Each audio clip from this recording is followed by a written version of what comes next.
Hi everyone, I'm Sarah from the Gettysburg Library and welcome to chapter 34 of The Age of Innocence. Newland Archer sat at the writing table in his library in East 39th Street. He had just got back from a big official reception for the inauguration of the new galleries at the Metropolitan Museum, and the spectacle of those great spaces crowded with spoils of the ages, where the throng of fashion circulated through a series of scientifically catalogued treasures, had suddenly pressed on a rusted spring of memory. "Why, this used to be one of the old Cessnola rooms," he heard someone say, and instantly everything about him vanished, and he was sitting alone on a hard leather divan against a radiator, while a slight figure in a long sealskin cloak moved away down the meagerly fitted vista of the old museum. The vision had roused a host of other associations, and he sat looking with new eyes at the library, which, for over 30 years, had been the scene of his solitary musings and of all of the family confabulations. It was the room in which most of the real things of his life had happened. There his wife, nearly 26 years ago, had broken to him with a blushing circumambulation that would have caused the young women of the new generation to smile, the news that she was to have a child, and their eldest boy, Dallas, too delicate to be taken to church in midwinter, had been christened by their old friend the Bishop of New York, the ample, magnificent, irreplaceable bishop, so long the pride and ornament of his diocese. There Dallas had first staggered across the floor shouting "Dad," while May and the nurse laughed behind the door. There their second child, Mary, who was so like her mother, had announced her engagement to the dullest and most reliable of Reggie Chiver's many sons. And there Archer had kissed her through her wedding veil before they went down to the motor which was to carry them to Grace Church. For in a world where all else had reeled on its foundations, the Grace Church wedding remained an unchanged institution. It was in the library that he and May had always discussed the future of the children and the studies of Dallas and his younger brother Bill. Mary's incurable indifference to accomplishments and passion for sport and philanthropy, and the vague leanings towards art which had finally landed the restless and curious Dallas in the office of a rising New York architect. The young men nowadays were emancipating themselves from law and business and taking up all sorts of new things.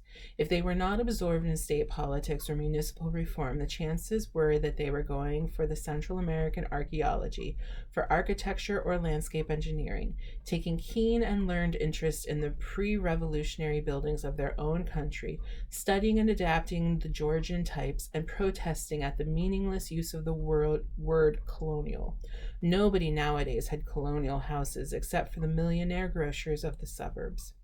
But above all, sometimes Archer put it above all, and it was that the library that the governor of New York, coming down from Albany one evening to dine and spend the night, had turned to his host and said, banging his clenched fist on the table and gnashing his eyeglasses, "Hang the professional politician. You're the kind of man the country wants, Archer. If the stable's ever to be cleaned out, men like you have got to lend a hand in the cleaning." Men like you. How Archer had glowed at the phrase. How eagerly he had risen up at the call. It was an echo of Ned Winsett's old appeal to roll his sleeves up and get down into the muck, but spoken by a man who set an example of the gesture, whose summons to follow him was irresistible. Archer, as he looked back, was not sure that men like him were what this country needed, at least in the active service to which Theodore Roosevelt had pointed. In fact, there was reason to think it did not, for after a year in the State Assembly, he had not been reelected and had dropped back thankfully into obscure, if useful, municipal work, and from that again to the writing of occasional articles in one of the reforming weeklies that were trying to shake the country out of its apathy. It was little enough to look back on, but when he remembered to what the young men of his generation and his set had looked forward, the narrow groove of money-making, sport, and society to which their vision had been limited, even his small contribution to the new state of things seemed to count as each brick counts in the well-built wall. He had done little in public life. He would always be by nature contemplative and a dilettante. But he had high things to contemplate, great things to delight in, and one great man's friendship to be his strength and pride. He had been, in short, what people were beginning to call a good citizen. In New York, for many years past, every new movement, philanthropic, municipal, or artistic, had taken account of his opinion and wanted his name. People said, "Ask Archer," when there was a question of starting the first school for crippled children, reorganizing the Museum of Art, founding the Grolier Club, inaugurating the new library, or getting up a new society of chamber music. His days were full, and they were filled decently. He supposed it was all a man ought to ask. Something he knew he had missed, the flower of life. But he thought of it now as a thing so unattainable and improbable that to have repined it would have been like despairing because one had not drawn the first prize in the lottery. There were 100 million tickets in his lottery, and there was only one prize. The chances that had been too decidedly against him. When he thought of Ellen Olenska, it was abstractly, serenely, as one might think of some imaginary beloved in a book or a picture. She had become the composite vision of all that he had missed. That vision, faint and tenuous as it was, had kept him from thinking of other women. He had been what was called a faithful husband, and when May had suddenly died, carried off by the infectious pneumonia through which she had nursed their youngest child, he had honestly mourned her. Their long years together had shown him that it did not so much matter if marriage was a dull duty, as long as it kept the dignity of a duty. Lapsing from that, it became a mere battle of ugly appetites. Looking about him, he honored his own past and moaned for it. After all, there was good in the old ways. His eyes making the rounds of the room, done over by Dallas with English mezzotints, Chippendale cabinets, bits of chosen blue and white and pleasantly shaded electric lamps, came back to the old Eastlake writing table that he had never been willing to banish, and to his first photograph of May, which still kept its place beside his inkstand.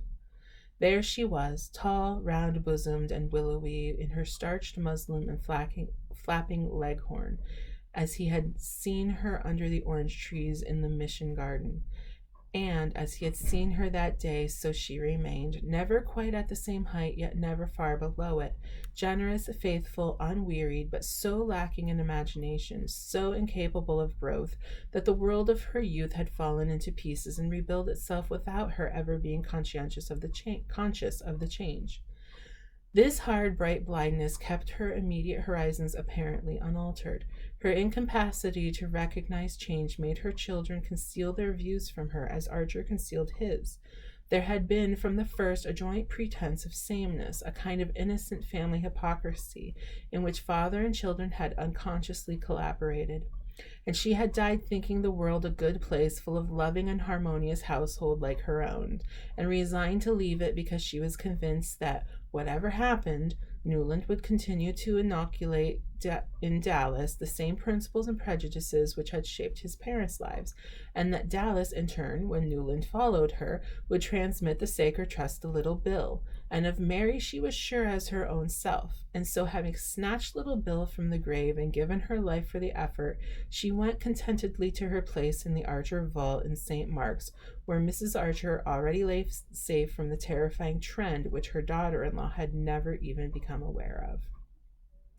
Opposite May's portrait stood one of their daughter, Mary Chivers. Mary Chivers was tall and fair as her mother, but large-waisted, flat-chested, and slightly slouching, as the altered fashion required.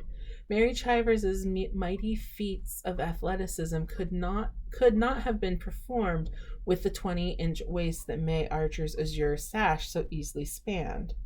And the difference seemed symbolic. The mother's life had been as closely girt as her figure.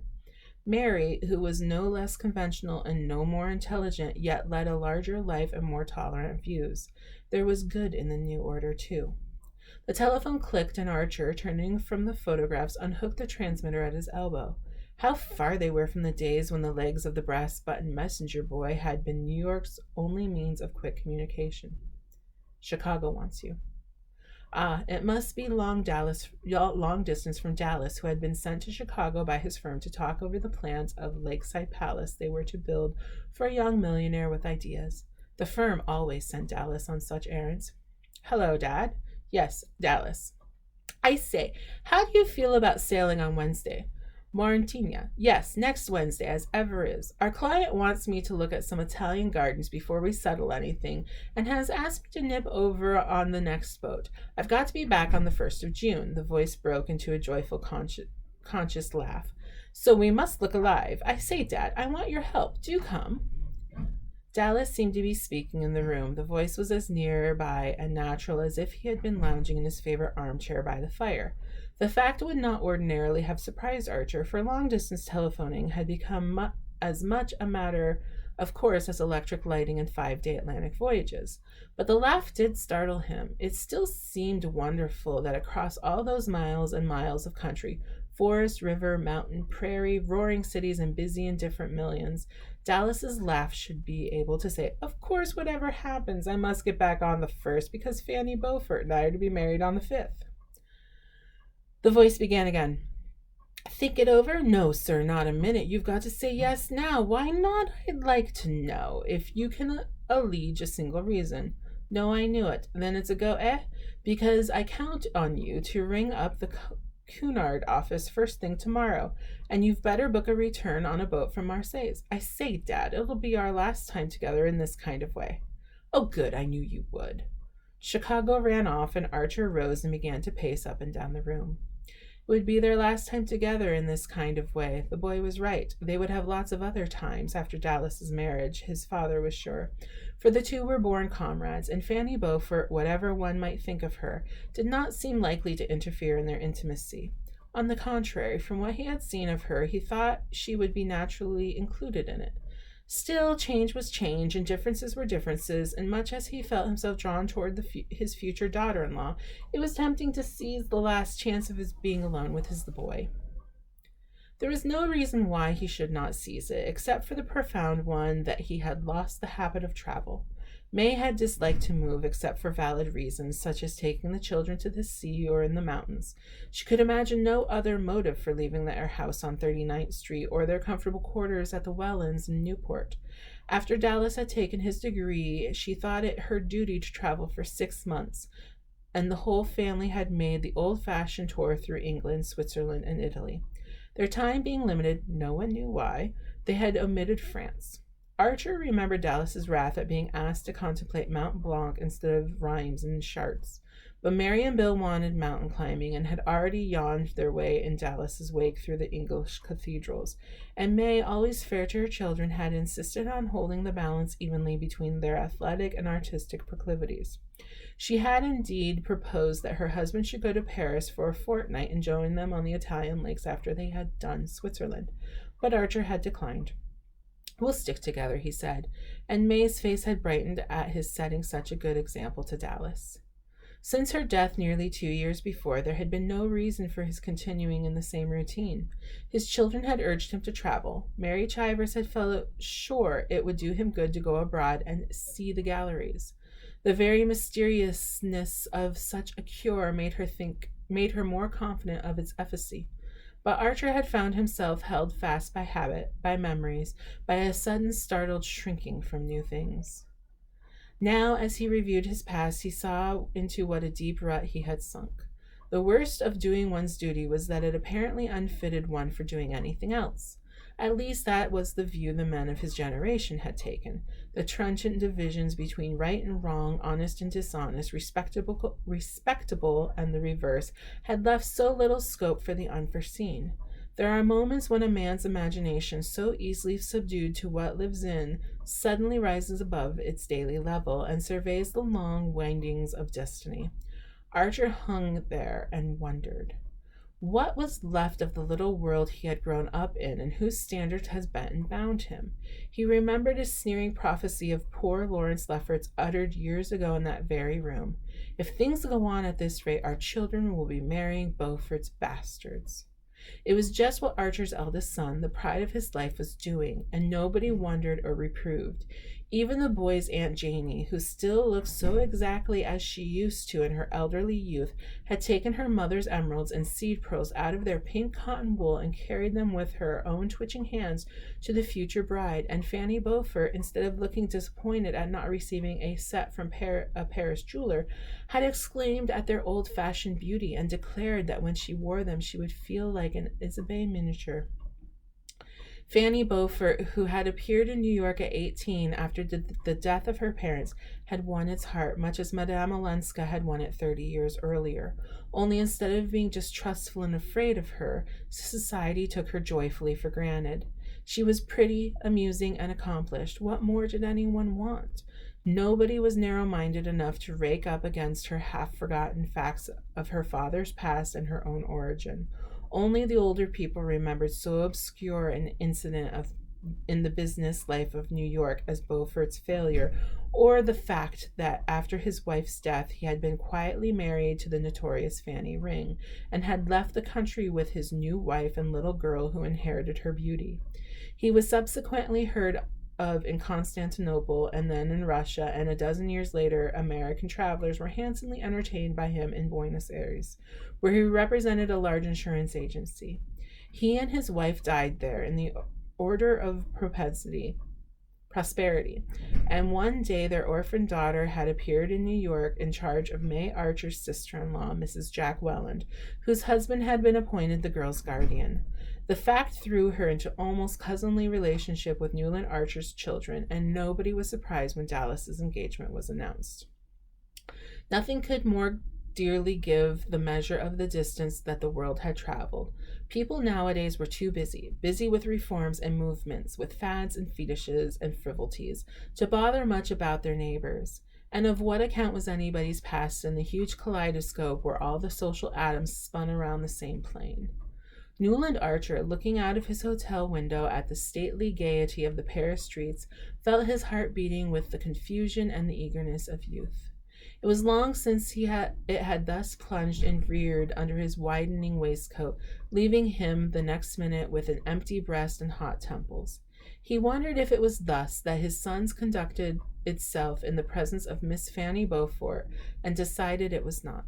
It functions as actively, no doubt, but the rhythm is different, he reflected, recalling the cool composure with which the young man had announced his engagement and taking for granted that his family would approve.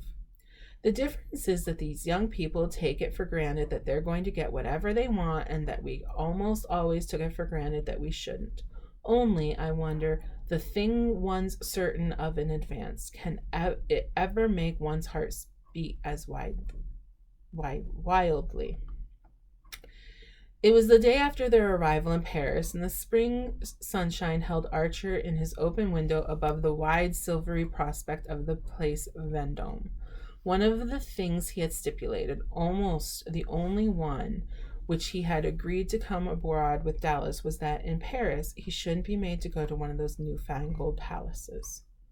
"Oh, all right, of course," Dallas good-naturedly agreed. "I'll take you to some jolly old-fashioned place, the Bristol, say," leaving his father speechless at hearing that the century-long home of kings and emperors was now spoken of as an old-fashioned inn, where one went for quaint inconveniences and lingering local color. Archer had pictured often enough in his first impatient years the scene of his return to Paris. Then the personal vision has faded, and he simply tried to see the city as the setting of Madame Olenska's life. Sitting alone at night in his library after the household had gone to bed, he had evoked the radiant outbreak of spring down the avenues of horse chestnuts, the flowers and statues in the public gardens, the whiffs of lilacs from the flower carts, the majestic roll of the river under the great bridges, and the life of art and study and pleasure that filled the mighty artery to bursting. Now the spectacle was before him in its glory, and as he looked out on it, he felt shy, old-fashioned, inadequate, a mere gray speck of a man compared with the ruthless, magnificent fellow he had been dreaming of being. Dallas's hand came down cheerfully on his shoulder. "Hello, father. This is something, isn't it?" They stood for a while looking out in silence, and then the young man continued. "By the way, I've got a message for you. The Countess Olenska expects us both at 5:30.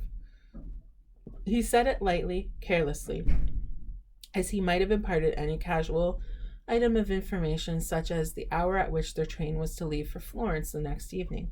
Archer looked at him and thought he saw in his gray young eyes a gleam of his great-grandmother Mignot's malice. "Oh, didn't I tell you?" Dallas pursued. "Fanny made me swear to do 3 things when I was in Paris. Get her the score of the latest Debussy songs, go to the Grand Guignol and see Madame Olenska. You know, she was awfully good to Fanny when Mr. Beaufort sent her over from Buenos Aires to the Assumption. Fanny hasn't had any friends in Paris, and Madame Olenska used to be kind to her and trot her about on holidays. I believe she was great friends of the first Mrs. Beaufort's, and she's our cousin, of course. So I rang her up this morning before I went out and told her you and I were here for 2 days and wanted to see her." Archer continued to stare at him. "You told her I was here?" "Of course. Why not?" Dallas's eyebrows went up whimsically. Then, getting no answer, he slipped his arm through his father's with a confidential pressure. "I say, father, what's she like?" Archer felt his color rise under his son's unabashed gaze. "Come, own up. You and she were great pals, weren't you? Wasn't she most awfully lovely?" "Lovely? I don't know. She was different." "Ah, there you have it. That's what it always comes to, doesn't it? When she comes, she's different, and one doesn't know why. It's exactly what I feel about Fanny." His father drew back a step, releasing his arm. "About Fanny? But my dear fellow, I should hope so. Only I don't see—" "Dash it, Dad, don't be prehistoric. Wasn't she once your Fanny?" Dallas belonged body and soul to the new generation. He was the firstborn of Newland and May Archer, yet it had never been possible to inoculate in him even the rudiments of reserve. "What's the use of making mysteries? It only makes people want to nose them out," he always objected when enjoined to discretion. But Archer, meeting his eyes, saw the filial light under their banter. "My Fanny?" "Well, the woman you'd have chucked everything for, only you didn't," continued his surprising son. "I didn't," echoed Archer with a kind of solemnity. "No, you date, you see, dear old boy, but mother said—" "Your mother?" "Yes, the day before she died. It was when she sent for me alone, you remember. She said she knew we were safe with you and always would be, because once, when she asked you to, you'd given up the thing you most wanted." Archer received this strange communication in silence. His eyes remained unseeingly fixed on the thronged sunlit square below the window. At length he said in a low voice, "She never asked me." "No, I forgot. You never did ask each other anything, did you? And you never told each other anything. You just sat and watched each other and guessed at what was going on underneath. A deaf and dumb asylum, in fact. Well, I back your generation for knowing more about each other's private thoughts than we ever have time to find out about our own. I say, Dad," Dallas broke off, "you're not angry with me? If you are, let's make it up and go to lunch at Henry's. I've got to rush out to Versailles afterwards." Archer did not accompany his son to Versailles. He preferred to spend the afternoon in solitary roamings through Paris. He had to deal all at once with the packed regrets and stifled memories of an inarticulate lifetime. After a little, while he did not regret Dallas's indiscretion, it seemed to take an iron band from his heart to know that, after all, someone had guessed and pitied, and that it should have been his wife moved him indescribably. Dallas, for all his affectionate insight, would not have understood that. To the boy, no doubt, the episode was only a pathetic instance of vain frustration, of wasted forces. But was it really no more? For a long time Archer sat on the bench in the Champs Elysees and wondered while the stream of life rolled by. A few streets away, a few hours away, Ellen Olenska waited. She had never gone back to her husband, and when he had died some years before, she had made no change in the way of her living. There was nothing now to keep her and Archer apart, and that afternoon he was to see her. He got up and walked across the Place de la Concorde and the Tuileries gardens to the Louvre. She had once told him that she often went there, and he had a fancy to spend the intervening time in a place where he could think of her as perhaps having lately been. For an hour or more he wandered from gallery to gallery through the dazzle of afternoon light, and one by one the pictures burst on him, their half-forgotten splendor, filling his soul with the long echoes of beauty. After all, his life had been too starved. Suddenly, before the effulgent Titan, he found himself saying, "But I'm only 57." And then he turned away. For such summer dreams it was too late, but surely not for a quiet harvest of friendship, of comradeship, in the blessed hush of her nearness. He went back to the hotel where he and Dallas were to meet, and together they walked again across the Place de la Concorde and over the bridge that leads to the Chamber of Deputies. Dallas, unconscious of what was going on in his father's mind, was talking excitedly and abundantly of Versailles. He had but one previous glimpse of it during a holiday trip in which he had tried to pack all the sights he had been deprived of when he had to go with the family to Switzerland, and tumultuous enthusiasm and cocksure criticism tipped each other up his lips. As Archer listened, his sense of inadequacy and inexpressiveness increased. The boy was not insensitive, he knew, but he had the faculty and self-confidence that came of looking at fate not as a master but as an equal. That's it. They feel equal to things. They know their way about, he mused, thinking of his son as the spokesman of the new generation which had swept away all the old landmarks, and with them the signposts and the danger signal. Suddenly Dallas stopped short, grasping his father's arm. "Oh, by Jove!" he exclaimed. They had come out into the great tree-planted space before the Invalides. The dome of Mansart floated ethereally above the budding trees and long gray front of the building, drawing up into itself all the rays of afternoon light. It hung there like a visible symbol of the race's glory. Archer knew that Madame Olenska lived in a square near one of the avenues radiating from the Invalides, and he had pictured the quarter as quiet and almost obscure, forgetting the central splendor that lit it up. Now, by some queer process of association, that golden light became for him the pervading illumination in which she lived. For nearly 30 years, her life, which he knew so strangely little, had been spent in this rich atmosphere that he already felt to be too dense and yet too stimulus for his lungs. He thought of the theaters she must have been to, the pictures she must have looked at, the sober and splendid old houses she must have frequented, and the people she must have talked with, the incessant stir of ideas, curiosities, images, and associations thrown out by intensely social race in setting of immemorable manners. And suddenly he remembered the young Frenchman who once said to him, "Ah, good conversation, there's nothing like it, is there?" Archer had not seen M. Revere or heard of him for nearly 30 years, and that fact gave the measure of his ignorance of Madame Olenska's existence. More than half a lifetime divided them, and she had spent the long interval among people he did not know, in a society he had but faintly guessed at, in conditions he would never wholly understand. During that time he had been living with his youthful memory of her, but she had doubtless had other and more intangible companionship. Perhaps she too had kept her memory of him as something apart, but if she had, it must have been like a relic in a small dim chapel where there was not time to pray every day. They had crossed the Place des Invalides and were walking down the thoroughfares flanking the building. It was a quiet quarter, after all, in spite of its splendor and history, and the fact gave one an idea of the riches Paris had to draw on, since such scenes as this were left to the few and indifferent. The day was fading into a soft, sun-shot haze, prickled here and there by yellow electric light, and passers were rare in the little square into which they had turned.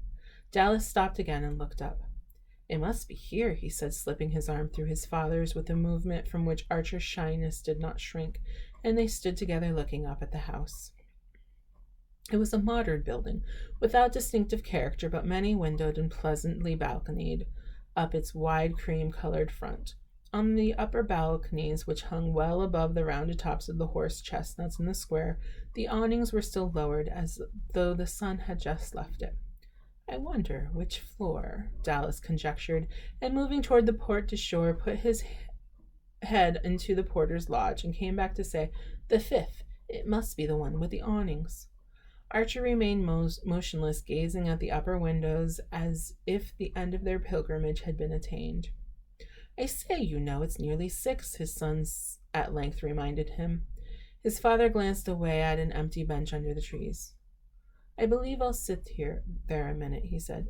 Why, aren't you well? His son exclaimed. Oh, perfectly, but I should like you, please, to go up without me.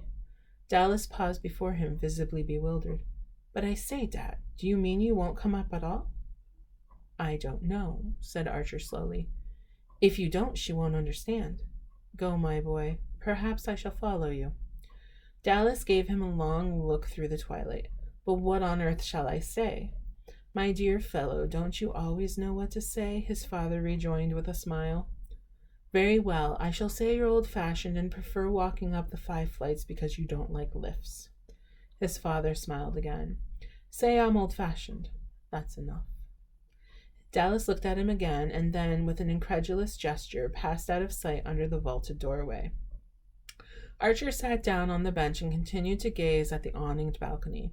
He calculated the time it would take his son to be carried up in the lift to the 5th floor, to ring the bell and be admitted to the hall, and then ushered into the drawing room. He pictured Dallas entering the room with his quick assured step and his delightful smile, and wondered if the people were right who said that his boy took after him. Then he tried to see the persons already in the room, for probably at that sociable hour there would be more than one, and among them a dark lady, pale and dark, who would look up quickly, half rise, and hold out a long, thin hand with 3 rings on it. He thought she would be sitting in a sofa corner near the fire, with azaleas banked behind her on a table. It's more real to me here than if I went up, he suddenly heard himself say, and the fear lest that shadow of reality should lose its edge kept him rooted to his seat as the minutes succeeded each other. He sat for a long time on the bench in the thickening dusk, his eyes never turning from the balcony. At length a light shone through the windows, and a moment later a manservant came out on the balcony, drew up the awnings, and closed the shutters. At that, as if it had been the signal he waited for, Newland Archer got up slowly and walked back alone to his hotel.